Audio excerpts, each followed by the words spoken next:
so much, Piero. Piero, I met in Austria, actually, when we were at a conference together in Opach, which was near Innsbruck. And then we've stayed in touch since then. So I only recently graduated from Stanford, but now I'm a guest lecturer there in a new initiative called Sustainable Urban Systems, which is this idea of a new actual kind of urban planning program, because Stanford doesn't have one right now, but they want to house it within the School of Engineering. And I love that I'm following Professor Horn, because it's exactly that topic of messes. And you can think of all big cities in the world as humongous messes. Our view is actually taken directly from that concept of wicked problems. We have our students read that text as one of the very first things. And our take on wicked problems is to really try to develop a science-based urban planning, modeling different systems, whether they're physical infrastructures all the way down to the social, political, and economic structures. And then to really map flows of capital, whether that's ecological resources like energy and water, or on the downstream side, the wastes and pollutants. But it's not just the ecological flows, it's the economic flows of capital, it's human and social capital. And those are the hard ones to really map, because we don't even know enough social science, I think, to understand all the interrelated problems like you mentioned in cities. And luckily, the project I want to show you guys is sort of a combination of thinking about wicked problems in cities. And unfortunately, I missed the previous presentation, but it seems like a similar type of urban project. So I think this is a really nice merger of the two. Just my background, so I studied architecture and civil engineering, just finished my structural engineering degree. I have my own practice called Cloud Arc Studio that we do urban design related projects. And I teach this class I described at Stanford, and I also teach at a high school called the Nueva Upper School in San Mateo, and I teach architecture there. Did you work on the Demaxion house? No. at Stanford? The Decathlon house? Yeah, Decathlon. Yes. Yes, the Solar Decathlon is a U.S. Department of Energy sponsored competition every 2 years. And they have 20 collegiate teams design and build solar-powered houses. We did one in 2013, so I was project manager. So the sort of aspect of wicked problems I wanted to talk about is this phenomenon called the tragedy of the commons. And hopefully you guys have heard that phrase before, but it came from the text. This was probably by a planning theorist or maybe even a biologist, but this idea of shared resources, and as soon as you begin to privatize shared resources, or you have your own set of sheep that you want to allow to eat grass or poop in the grass, then you start to think of the commons as something you don't have to worry as much about, because everyone's kind of sharing in the costs and benefits of what you do to the environment. And of course, the sort of spiral effect of the tragedy of the commons is that we lose our shared natural resources. So we think about this a lot in the context of climate change. But I've recently started to think about it a lot in terms of cities. And you can almost directly translate that to public space. Cities, before they're cities, it's entirely public space. And we start to eat into that with private buildings, with single-family homes and suburban sprawl. And as we can find in San Francisco, even in a grand place like Market Street, it's slowly getting eaten away. Sometimes literally with private establishments, with indoor shopping malls, the kinds of places that certain disadvantaged communities might not feel as comfortable going into. But I think the biggest aspect is more intangible. It's a kind of social construct of gentrification and creating parts of the public space that are incredibly socially divided. So what happened was I had the opportunity with my practice to participate in the San Francisco project. It's sponsored by the planning department and the Yerba Buena Center for the Arts, and they wanted to prototype new ways of introducing social engagement on Market Street.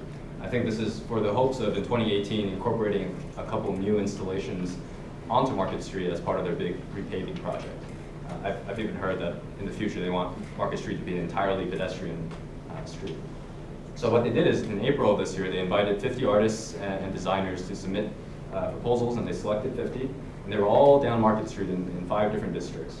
We were selected to be in Embarcadero, and if you just sort of mentally imagine what Embarcadero looks like, it's right next to the Hyatt. You can see the ferry building right there, and it's a really touristy and well put together part of Market Street.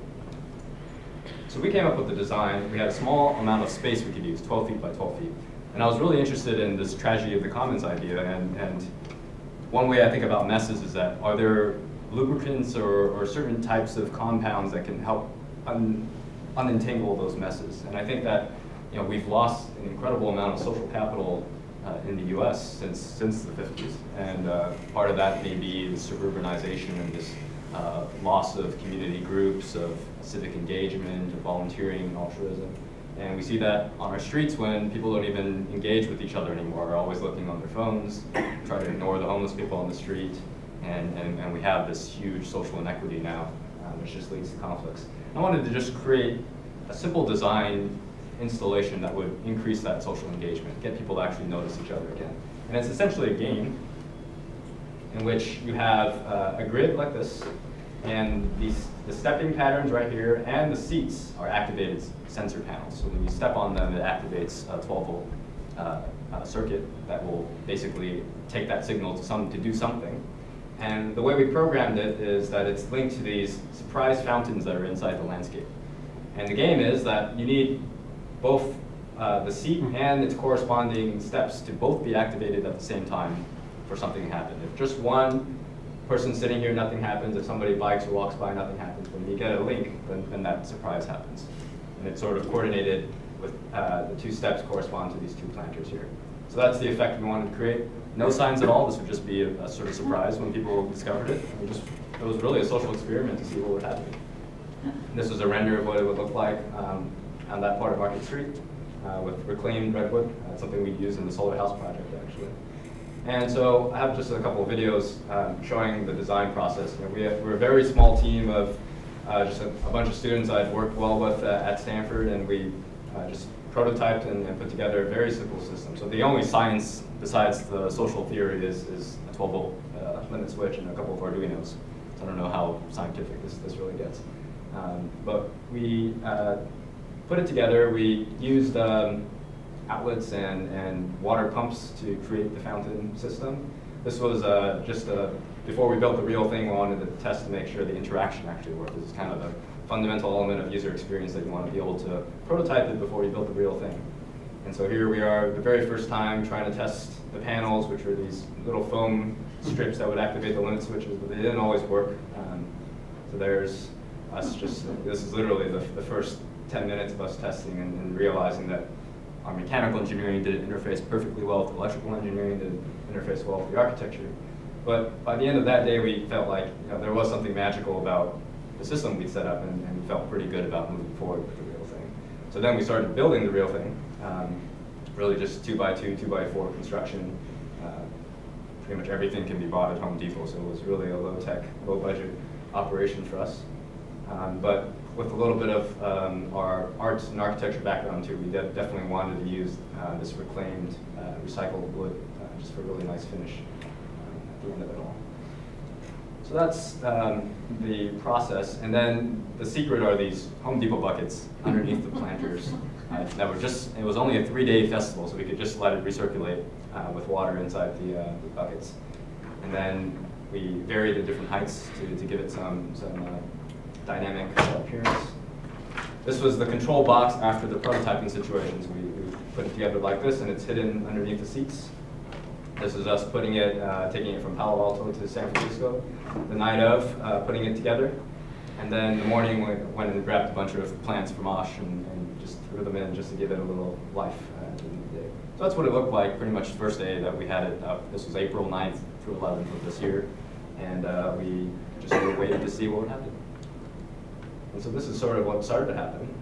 A lot of people would walk by, have no idea what's going on, and just sort of shrug and keep walking.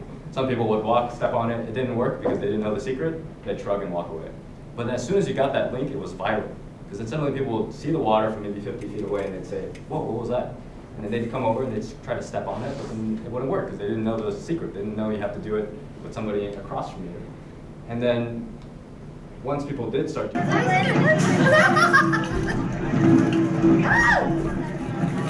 I'm getting wet over here. just a couple of videos.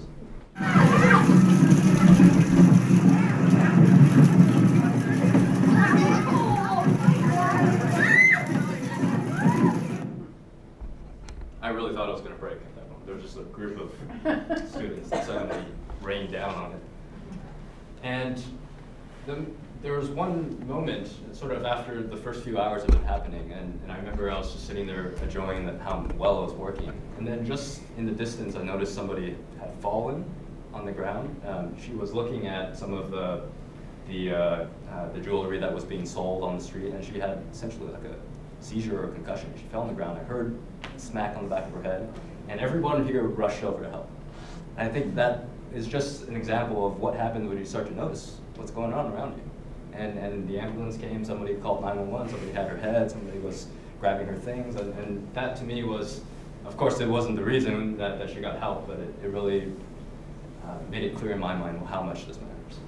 So at the very end of the festival, we decided because we were still in experimenting mode, we ended up taking all the fountains out and then putting lights, because really the feature can be anything you want. It can be light, water, sound, kinematics, and so we just, the last few hours of its existence on this part of the street, we put lights in, and it was, again, a very different pattern. People suddenly started to stand here, it became like a dance scene. And I got really interested in this, and this was really an unexpected way they were playing with it. But I liked that it was really fueling that level of interaction, this kind of fury. So I'll touch on that later.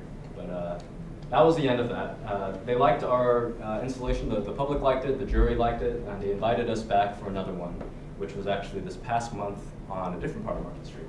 They brought only 5 of them back, along with some other installations. And now, do a mental image of where this part of Market Street is. Quite different. Yeah. I had known about it. I actually live on 9th and Market, so I'm pretty close by. And right away, we knew that first of all, we had recycled the other one, so we couldn't bring it back, so we wanted to design a new one. We had a lot of new ideas we wanted to test. But just knowing that this was a much different part of Market Street, I changed up the aesthetics a lot as well. So this is just an animation of what we did. We still had the fountain piece, but then we added this wall structure, which you'll see more of. There was a direct response to that light show that we noticed happening.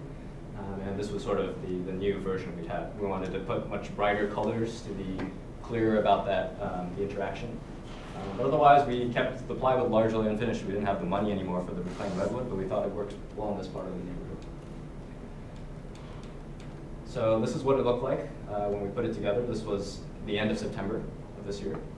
And so you can see that this was essentially the same thing as before, but a little simpler, and then we have this piece. So this is kind of like Battleship, where if you step on that blue one, and then someone else is stepping on that one, the top frame will light up with an LED frame.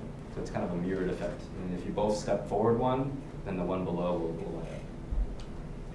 And put it together, and then this was I think the first day or so it happened. So the first thing we didn't realize was that right in front of our installation is a liquor store, and then a smoke shop, and essentially it's the drug dealing capital of San Francisco right there.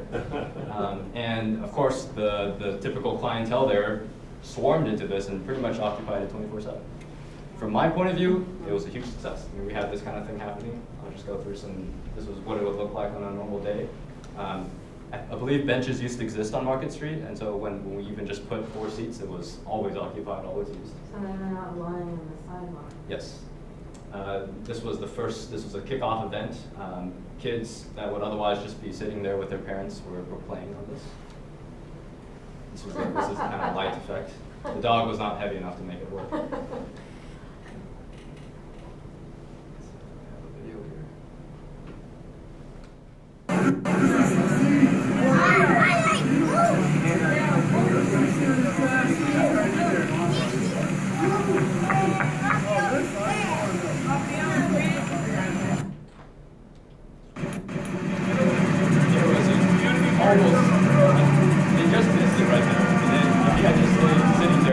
This moment between a cop and a guy, and it was a just miss interaction.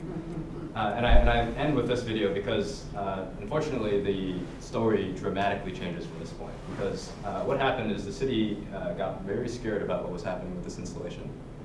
They were getting complaints about this kind of thing, about arrests being made, arrests that would have been made anyway, because people are dealing drugs here, there's prostitution happening right on this part of the street.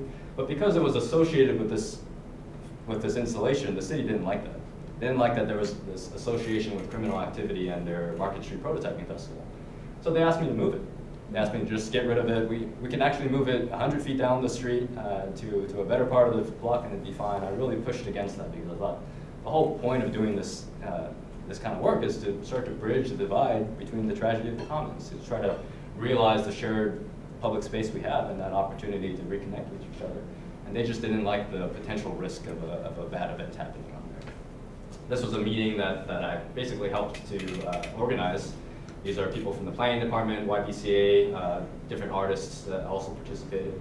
And I tried to present my case that this was something worth keeping there as opposed to moving. And unfortunately, at the end of it all, they did have us move it a week and a half early, as if keeping it another week and a half would have been a catastrophe to the street.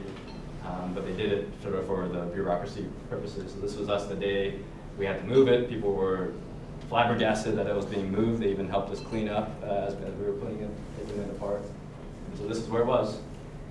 We moved it halfway through October. And then the festival. Did you replace it or did you just take it away? They just had us move it. They said, we don't want to deal with this problem They didn't want it anywhere Yeah. more. They didn't want it anywhere anymore. Because I would have argued that they should have compensated us for the move, and they said, well, their job is to move it at the end of the festival anyway, so let's just move that ahead of schedule. And no problem for us. So that was the conclusion of that second phase. Now the good thing is they invited us for round 3, which is actually going to be October of 2016. They're going to have the whole big festival again, but they have 10 projects, the best projects from the first round, as kind of incubated projects. And these are ones that might even stay for up to 24 months on the street.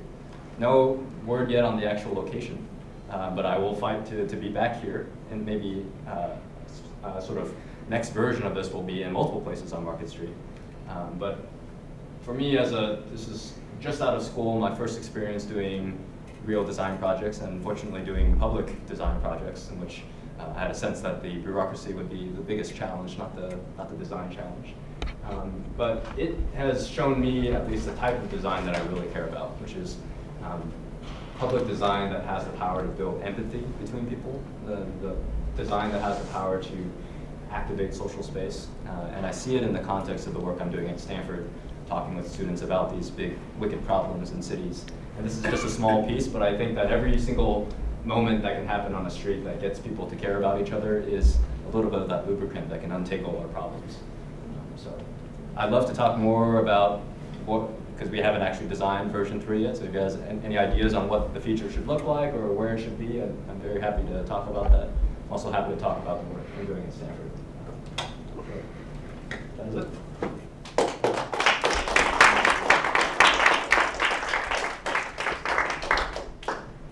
I think that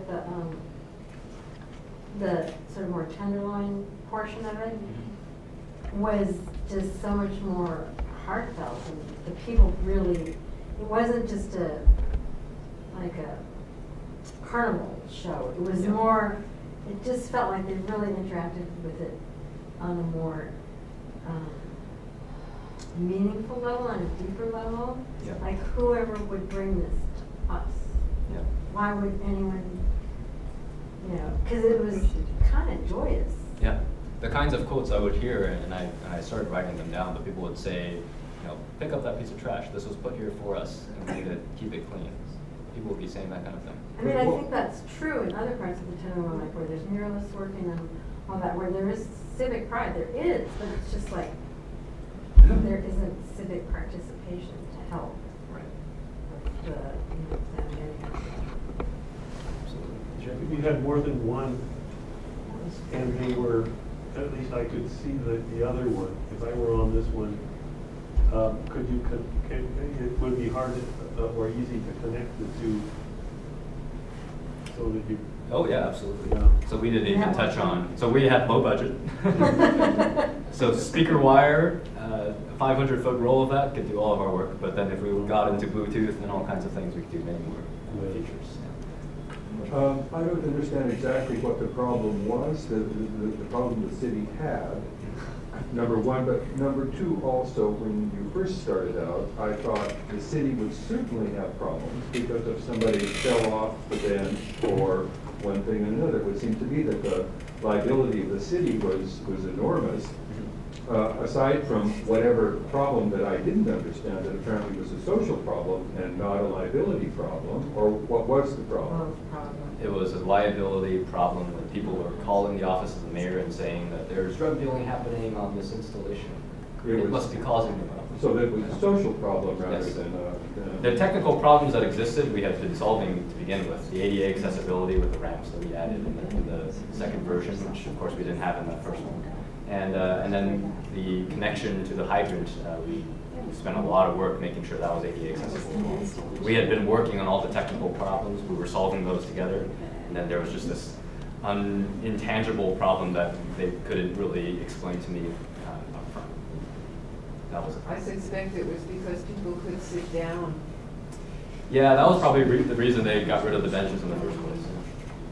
How did Well, you get then away it's with the, not- you know, with the water squirting off during the drought? So that was, so we actually worked with the city, the SF Water, the Public Utilities Commission. We explained to them that it was a circuit recirculating system, and then we got their permission to put a sign at the bottom that said that this is recycling water in the event of a drought, you know, in partnership it's with gray SF one, Water. right? Yeah, essentially. In reality, you know, I'm almost certain we're not going to do water again for version 3, just because it is quite complex to deal with. The lights were very successful, so we'll probably stick with that and some other ideas.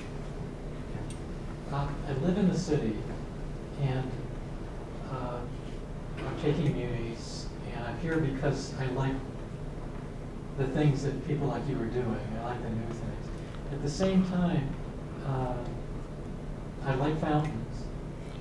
But the fountain over there at the United Nations Plaza, one of the things the city was going to do is they were going to pave over it because they couldn't stop people from defecating and pissing in it.